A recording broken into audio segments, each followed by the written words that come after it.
Hello, my dear student. I, Shivam Raj, welcome you all on Fusis Learning again. Fusis Learning के इस platform पर मैं शिवम राज एक बार फिर से आप सभी का स्वागत करता हूं। तो दोस्तों, हमने फिज़िक्स का एक महाअभियान शुरू किया था और फिज़िक्स के बहुत सारे वीडियोस क्लास 11, 12, नीट, जेई और मेंस एंड एडवांस जिनके प्रॉब्लम्स हम सॉल्व कर रहे थे, तो उसी कड़ी में हम थोड़ा सा आज आगे बढ़ते हैं और आज हम बात करेंगे फ्यूसिस लर्निंग के इस प्लेटफॉर्म पर नीट के आगे के सिलेबस की। और आज का हमारा टॉपिक जो रहेगा वो रहेगा सेंटर ऑफ मास। तो सेंटर ऑफ मास किस तरह से हम कैलकुलेट करते हैं, यहाँ पे आपको 12th बोर्ड के हिसाब से एक टॉपिक है और जेई के और नीट के हिसाब से यहाँ पे आपका जो है सवाल करवाए जाएंगे। तो चलिए शुरू करते हैं। सेंटर ऑफ मास क्या होता है? सेंटर ऑफ मास जैसा कि नाम से ही दिख रहा है आपको, कोई भी आप डेफिनेशन लिखते हो आपके सिलेबस में या फिर आपकी बुक के अंदर, जो भी आप डेफिनेशन लिखते हो, तो उस डेफिनेशन को लिखने से पहले एक बार वर्ड को आप अच्छे से पढ़ लें। वर्ड के अंदर ही उसकी डेफिनेशन छुपी होती है। सेंटर ऑफ मास मतलब एक कोई भी पर्टिकुलर बॉडी है आपकी और उस बॉडी का मास का सेंटर, मतलब एक ऐसा पॉइंट जहाँ पे complete mass of the body is supposed to be concentrated, यानी एक ऐसा पॉइंट जहाँ पे आपकी जो बॉडी है उसका मास हम मान सकते हैं कि वहाँ पे जो कंप्लीट मास है वो केंद्रित है। तो सेंटर ऑफ मास के बारे में हम बातें करते हैं। तो देखिए, मान लीजिए सबसे पहले हम रेगुलर बॉडीज़ के बारे में बात करेंगे। तो रेगुलर बॉडीज़ जैसे कि आपका एक शीट हो गया, रेक्टेंगुलर शीट हो गया या फिर स्क्वायर शीट हो गया, एक स्फेरिकल शेप के अंदर एक स्फेयर, सॉलिड स्फेयर हो गया, या फिर हम कहें स्फेरिकल शेल हो गई, या फिर हम कहें एक कॉनिकल शेप हो गई, या फिर कहा जाए तो एक रेक्टेंगल हो गया, रेक्टेंगुलर शीट हो गई, एक रिंग हो गई, एक डिस्क हो गई। तो इस तरह की जो बॉडीज़ हैं, इन सभी के लिए हम क्या देखेंगे? सेंटर ऑफ मास देखेंगे कि इन सब बॉडीज़ का जो सेंटर ऑफ मास है वो कहाँ पे स्थित है, कहाँ पे सिचुएट है। तो देखिए, आगे बढ़ते हैं और बात करते हैं सेंटर ऑफ मास के फॉर्मूला के बारे में। तो फॉर्मूला क्या कहता है? मान लीजिए दो बॉडीज़ हैं आपके पास, two small balls having mass m1 and second ball has mass m2। ये दो बॉल्स हैं और ये किसी एक सिस्टम के अलोंग इस तरह से रखी गई हैं। तो इनका जो मास होगा किसी एक पर्टिकुलर रेफरेंस पॉइंट से, मान लीजिए ये रेफरेंस पॉइंट है आपका 0, 0, ओरिजिन हमने यहाँ पे लिया, तो m1 मास इससे x1 डिस्टेंस पे है, m2 मास इससे x2 डिस्टेंस पे है।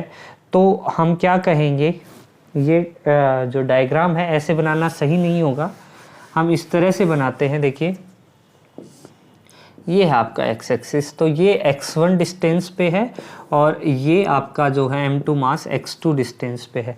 तो इसका सेंटर ऑफ मास जो लिखते हैं xcm, या फिर इसको ऐसे भी लिखा जाता है x bar is equals to m1 x1 plus m2 x2 upon divided by m1 plus m2। Centre of mass का ये जो मैंने फॉर्मूला लिखा है, इसके अंदर बहुत सारी डिटेल्स जो हैं वो छुपी हुई हैं, हिडन डिटेल्स हैं, उनके बारे में हम बातें करेंगे। तो देखिए, यहाँ पे सबसे पहले हम बात कर लेते हैं मास के बारे में। तो मास आपको पता है कि कोई भी एक स्थिर बॉडी है उसका मास जो है वो कांस्टेंट होता है, लेकिन डिपेंड करता है वो मास डेंसिटी पे। मेरा ध्यान बार बार नीचे की तरफ जा रहा है क्योंकि मेरे पास एक छोटा सा टुक टुक है, टॉर्टिस। तो ये m1 मास का बॉडी है और ये उसका ध्यान रखना पड़ता है। m2 मास का जो बॉडी है, इनका जो सेंटर ऑफ मास है वो कहाँ पे रहेगा? तो देखिए, मास डेंसिटीज़ के बारे में सबसे पहले हम बात करेंगे कि एक्चुअल में मास डेंसिटीज़ क्या होती हैं। तो स्टार्टिंग से स्टार्ट करते हैं। मास डेंसिटी हमारा टॉपिक क्या है? Mass density. तो देखिए जो भी बॉडीज़ हम देखते हैं, पढ़ते हैं, वो बेसिकली 3 कैटेगरीज में डिवाइड की गई हैं। एक 1 डायमेंशनल, दूसरी 2D और तीसरी 3D। तो इस तरह से हम 1D स्ट्रक्चर के लिए मास डेंसिटी देखेंगे, 2D स्ट्रक्चर के लिए देखेंगे और 3D के लिए देखेंगे। बता सकते हैं 1D स्ट्रक्चर क्या होती है, किस तरीके से होती है? देखिए मान लीजिए एक वायर हमने लिया, ये लॉन्ग स्ट्रेट वायर है, तो इसको एक 1 डायमेंशनल स्ट्रक्चर ट्रीट किया जाता है। हालांकि ये सिलेंड्रिकल शेप होती है, लेकिन इसका जो रेडियस है वो बहुत इतना स्मॉल होता है कि हम केवल लेंथ को ही विजुलाइज करते हैं यहाँ पे। एक 2D स्ट्रक्चर के अंदर बहुत सारी स्ट्रक्चर्स आ जाती हैं। मान लो आपकी एक स्क्वायर शीट हो गई, एक सर्कल हो गया जिसकी रेडियस R है, या फिर और भी बहुत सारी 2D स्ट्रक्चर्स। एक मुड़ा हुआ वायर भी एक्चुअल में 2 डायमेंशनल स्ट्रक्चर होता है, क्योंकि इसकी हर एक पॉइंट को डिफाइन करने के लिए हमें 2 एक्सिस की रिक्वायरमेंट होती है। इसी तरह से 3 बॉडीज़ की बात करें तो एक क्यूब जो होता है वो बेसिकली क्या होता है, 3D क्यूबॉइड हो गया, और एक स्फेयर हो गया। तो ये स्फेयर भी क्या है, 3 डायमेंशनल स्ट्रक्चर है। तो हम यहाँ पे देखेंगे कि जो 1D स्ट्रक्चर है उसके अंदर हम केवल और केवल लेंथ को क्या करते हैं, मान लीजिए L लेंथ है तो लेंथ को यहाँ पे क्या करते हैं, डिफाइन करते हैं, लेंथ को ही डिफाइन करते हैं। जो 2 डायमेंशनल स्ट्रक्चर है उसके अंदर हम एरिया डिफाइन करते हैं। क्या डिफाइन करते हैं, एरिया। और 3D के अंदर हम वॉल्यूम डिफाइन करते हैं, वॉल्यूम। ओके, तो ये चीज़ तो आपने देखी होगी। यूनिट ऑफ लेंथ आपकी मीटर में आती है, unit of area metre square में आता है, और यूनिट ऑफ वॉल्यूम जो है वो मीटर क्यूब के अंदर डिफाइन किया जाता है। इसकी यूनिट्स मैंने लिख दी। MKS में मीटर, वैसे centimetre, centimetre square, centimetre cube, kilometre, kilometre square, kilometre cube, इस तरह से भी डिफाइन कर सकते हो। ठीक है, तो बेसिकली हमने 1D स्ट्रक्चर के अंदर देखा। तो यहाँ पे हम जो डेंसिटी डिफाइन करेंगे वो होगी linear mass density, linear mass density. इसको जनरली आप डिनोट करते हो लैम्डा से, और ये होती है मास पर unit length.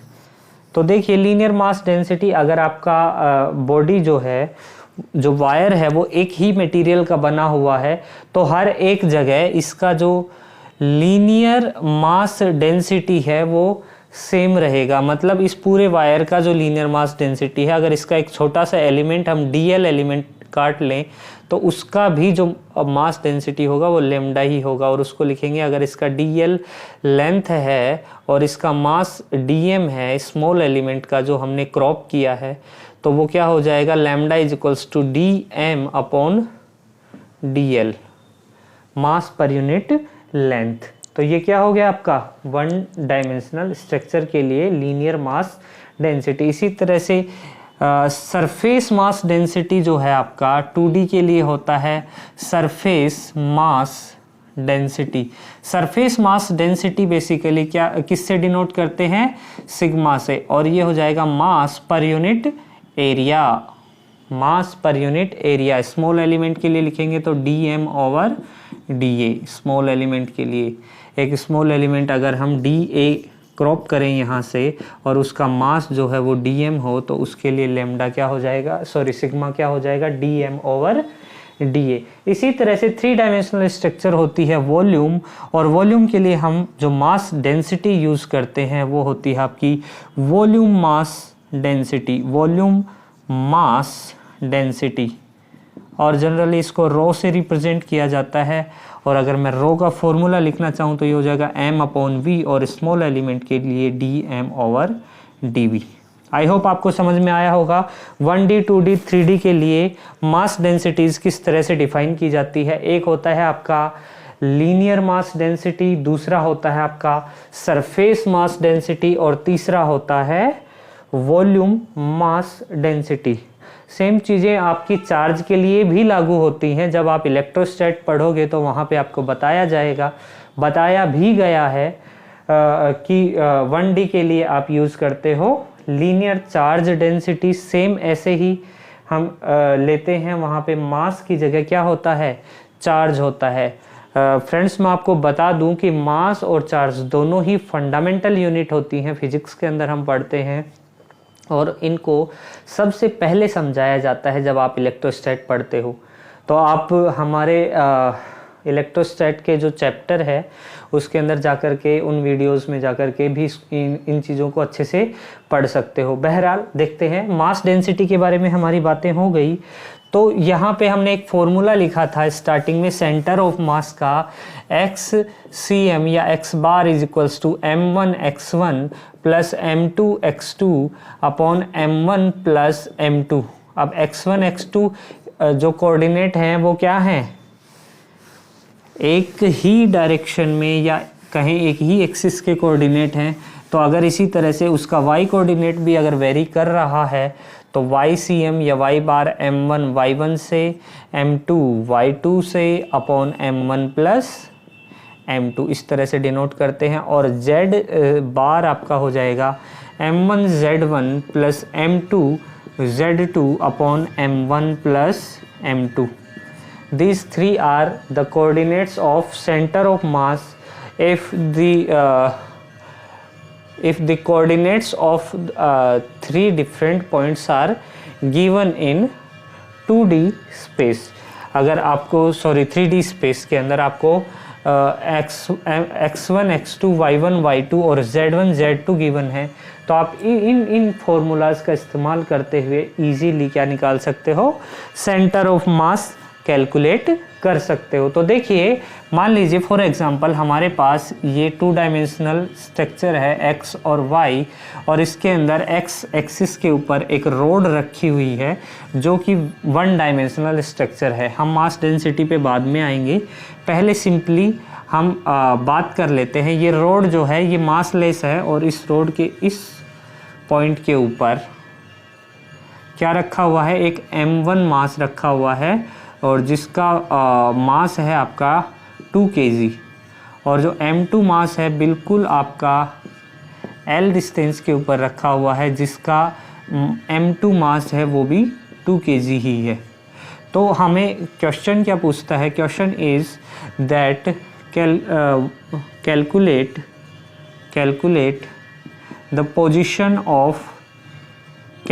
The position of centre of मास। इस निकाय के लिए, इस सिस्टम के लिए आपको क्या कैलकुलेट करना है, calculate the position of centre of मास। तो देखिए, ये आपको 2 डायमेंशनल स्ट्रक्चर दे रखा है, ये ओरिजिन है, तो ये वाला पॉइंट हो जाएगा L0, और सेंटर ऑफ मास के लिए आप क्या लिखोगे, x bar equals to m1 x1 plus m2 x2 upon m1 plus m2। m1 mass है 2 kg का, x1 पोजीशन 0 है, m2 मास 2 है, x2 पोजीशन आपकी L है, m1 और m2 का सम क्या हो जाएगा, 2 + 2 दैट इज़ 4। तो ये हो जाएगा आपका 2L/4 दैट इज़ L/2। और y कोऑर्डिनेट्स में किसी तरह का कोई बदलाव नहीं हो रहा, यहाँ भी 0 था, यहाँ भी 0 है, तो सेंटर ऑफ मास का y कोऑर्डिनेट भी क्या हो जाएगा, 0 हो जाएगा। तो यहाँ पे आपका जो सेंटर ऑफ मास आया वो एकदम मिड में आया, जिसके कोऑर्डिनेट हैं 0 एंड L/2। जैसा कि आप जानते भी हो कि अगर इक्वल मास के 2 बॉल्स रखे हुए हैं तो उस सिस्टम का जो सेंटर ऑफ मास है, उस मास का जो सेंटर है वो एकदम मिड में एग्जिस्ट करेगा। जैसे कि यहाँ पे ये डस्टर आप देख सकते हो, तो इसका बैलेंसिंग पॉइंट हमेशा क्या मिलेगा, एकदम मिड में मिलेगा। इस तरह से यहाँ पे मैंने पंच किया तो ये बिल्कुल लेवल में है।